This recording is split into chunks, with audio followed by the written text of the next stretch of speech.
It's time for the one and the only show. It's the Luke Howard Show. And guess what? It's live. Thank you. Thank you very much. Thank you.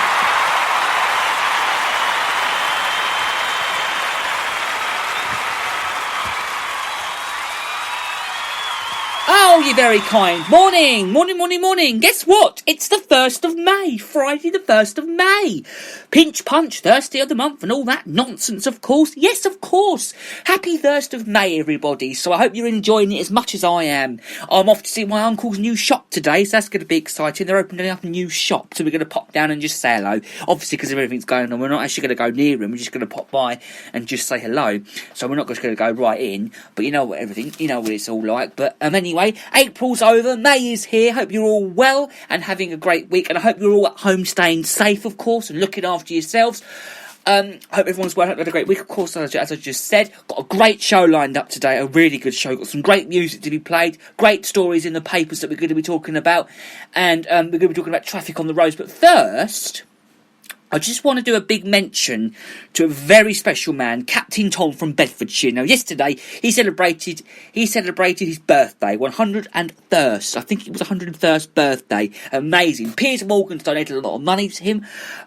So a lot of people have, of course. He's raised 30. Yes, you heard me right. 30 million pounds for the NHS. Absolutely amazing. And our thoughts, of course, are with the wonderful captain, or I should say, he got armed by the Queen the other day. So we should say Colonel Tom now, because he has been armed by the Queen. So congratulations to Captain Tom, who has raised an enormous amount of money by walking lengths of his backyard. So our thoughts are with the wonderful Captain Tom. So well done, Tom. Here we go. Let's do a round of applause for you. Yay!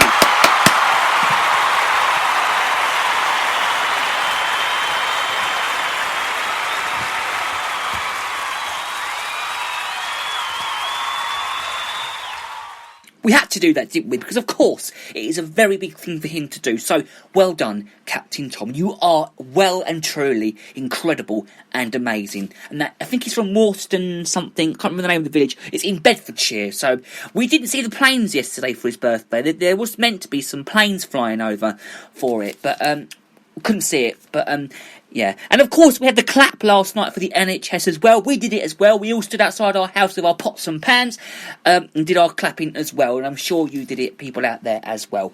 Okay, so let's talk about traffic on the roads then, shall we? Because, well, rush hour returned the other day as the traffic continued to, pour back onto the roads. Now, figures from Apple showed road rage climbed onto the new high since lockdown introduced. Now, across London, jams, not jams as in the jam that you spread on your toast, by the way, people. The jam as in traffic jams. It was back at the Blackwall Tunnel, and which is where the QE2 bridge is, and I'm sure a lot of you out there know where that is.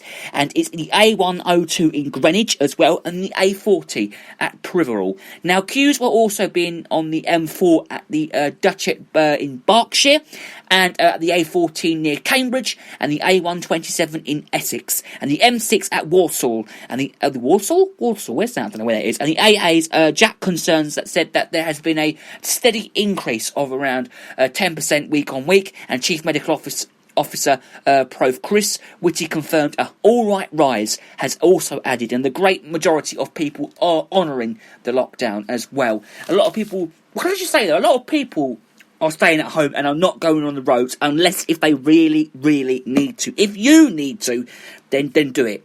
If you don't need to, then don't go out. Okay? Don't just go out for a laugh. Don't just go and sit in the park. Don't just go out on the track, on the right old track. Don't be so stupid. Don't do that, because you'll get caught by the police. And I'm sure you agree with me on that one. Just do not go out. Only go out if you need to. But they're actually saying that you can go out twice a day now. Go out for your run, you run and do your bit and do, all of that. Don't just go out for a laugh, because it's stupid, people, all right? You'll get caught by the police, and they'll ask you why you're out, and then... But I don't understand why they're just picking on random people. They should be picking on everybody, but you could tell if you're out shopping, though, right? You can tell if you're out shopping, you can tell if you're just going out sitting on a bench. I mean, my dad, when I'm out on a walk with him, he pops into Sainsbury's and gets some bits, and I sit on the wall outside the private dentist. There's a outside one of the dentists here in our little town. There's a wall. I sit on the wall. My dad goes in the shop and I wait outside. And that's a very good thing to do. If there's a wall or a bench outside the shop, don't sit on a bench. You sit on a wall.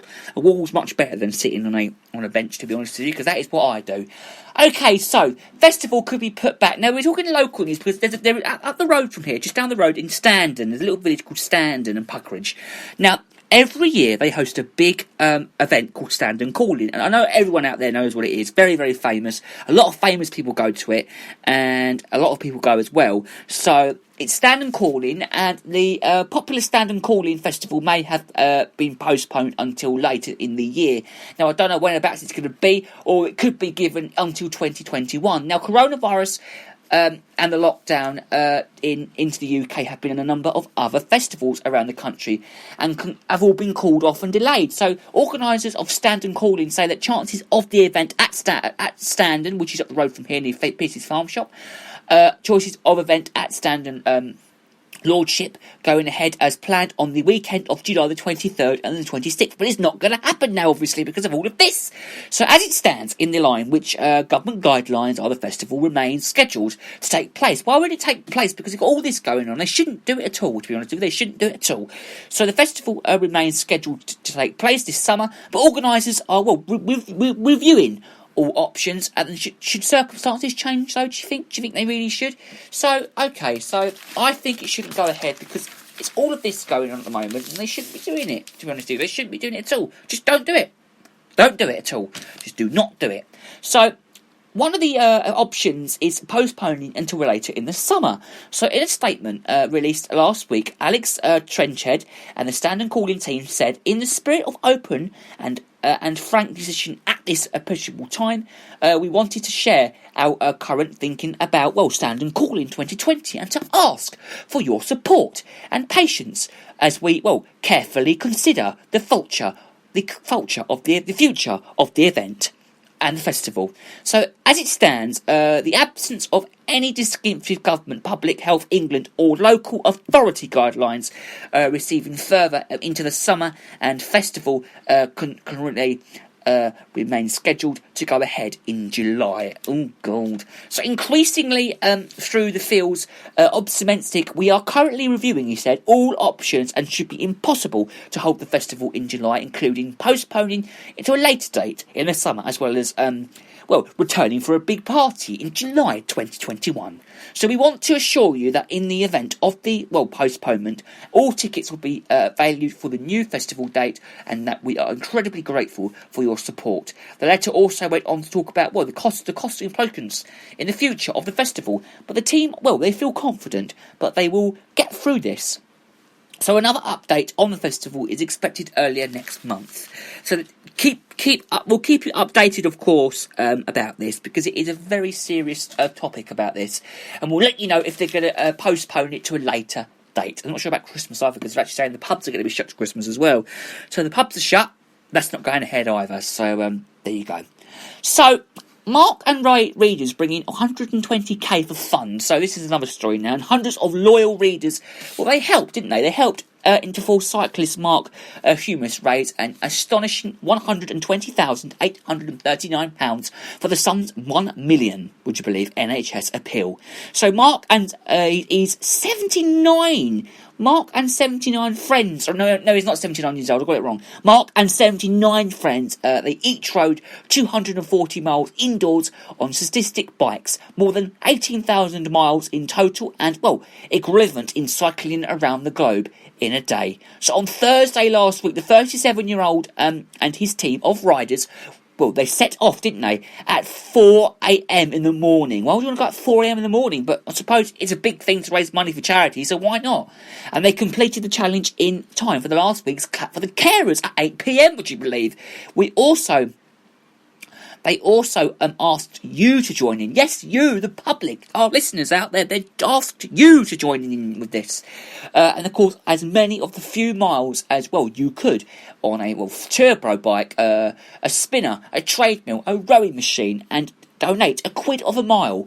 So you did not let us down, they said, raising more than £52,000 to add to the £18,000 raised by Mark and the Cycling Pals. On top of that, Scottish encyclopedia Les Hutchinson added 50,000 to the pot. Mark, who holds the world record for cycling around the world in 78 days, said that we are absolutely delighted. Now, target interiorly was 120,839 to the Sun's Who Cares wins appeal. I'm also proud of the personal achievements, he said, something positive for everyone long after lockdown. Among those who joined, the pro cyclists who were 11-year-old Thomas Jones from Wellingborough, Northamptonshire, and local little Cloney Christina Murray, 43, from Glasgow. Now, Mark plans to host the race every Thursday from his Edinburgh home, which was yesterday, of course, and while on lockdown, all of the money raised from Who Cares Wins will go to the NHS Charities Together COVID-19 appeal. Now, your donations will help them as well, and NHS workers, and this is what you can do, I think. And they're saying what you can do. You can donate some money, of course, to them, and it will also, and £350 will buy an iPad with rubber lead cover and stand, so patients can stay in touch with loved ones, and £5 will buy a staff member a warm meal, bottle of water, and a snack. £10 will fund 2 bumper quiz crossword books for patients, and £10 will also cover a staff welfare bag containing high energy snacks, water, hand lotion and wet wipes, and £95 will pay for one-to-one consultancies sessions for staff, and 13,000, would you believe, funds a wellbeing pod for staff to take time out during a long shift. Amazing story, absolutely amazing. I think it continues of this. It does continue because some of them will say sorry for have to let you go. They say we don't have room, and they have to turn her away as well. So we will leave that there because that is a very, very, very interesting story. Another interesting story. We talk about some really good stories on the show today. So we're going to talk about one more story now, and Christmas. Well, it could set off, but we will all need apparently, or something. So, so this is what he says. They've also been saying that testing people, we'll get to that one in a minute, but they're saying that mass testing could end at the epidemic in Britain for good by Christmas, and leading scientists has also said that building specialist infections disease hospitals across the UK and shielding the most vulnerable to the virus in society, and could also be key to indulging it. Now, pandemics expert Professor Hugh Pennington, part of the team, had discovered, the first coronavirus in the 1960s, and testing people were crucial, adding that mass and random testing on a huge scale could end the epidemic for good if we really blasted it with a military style operation and get vast numbers of tests carried, and along with intensive trace and isolate. I have no reason why we couldn't get rid of the virus here by Christmas. His comments follow Health Secretary Matt Hancock's announcement on Thursday last week that all essential workers in England could register for tests on a government website, and if they or a family member have virus symptoms, up to 10 million key workers and their households are now eligible for testing. Wow. With the aim of allowing essential staff to safely return to work. Now, ministers have pledged to carry 100,000 coronavirus tests at the day by the end of this month, of last month, for the end of last month, which was yesterday. So testing has been a difficult area for the government, and its chief medical advisor, Professor Chris Whitty, with Crisis saying that it was too slow to act. And the key workers testing website, now the overrun within hours of the going online on Friday last week, and yesterday tests were fully booked by early in the afternoon. Now, testing is not yet available for the general public. However, Pennington from the University of Aberdeen says that more testing is required with width and a different approach. And he said that if we could randomly test 10 times the government's target, we reduce the risk of community transmissions within days. And we should consider testing people where they are, congregating, for example, queuing, whether they are, in together. And, we should have given them a lot of time as well. So, scientists have been working to steer Britain of the coronavirus crisis, and fear that they could be blamed for the government's failings once the pandemic is over. Now, Professor Hugh Pennington said that following the science was meaningless, and the politicians, because researchers have already reached different conclusions about COVID-19. He said that politicians who are making these measures on lockdown do not have the scientific background, which is very unfortunate because they, cannot incredibly the science, but in a way, though, they are scandaling themselves with science because they cannot get blamed if things go wrong. And this was, echoed by Professor Robert Glingwell, a government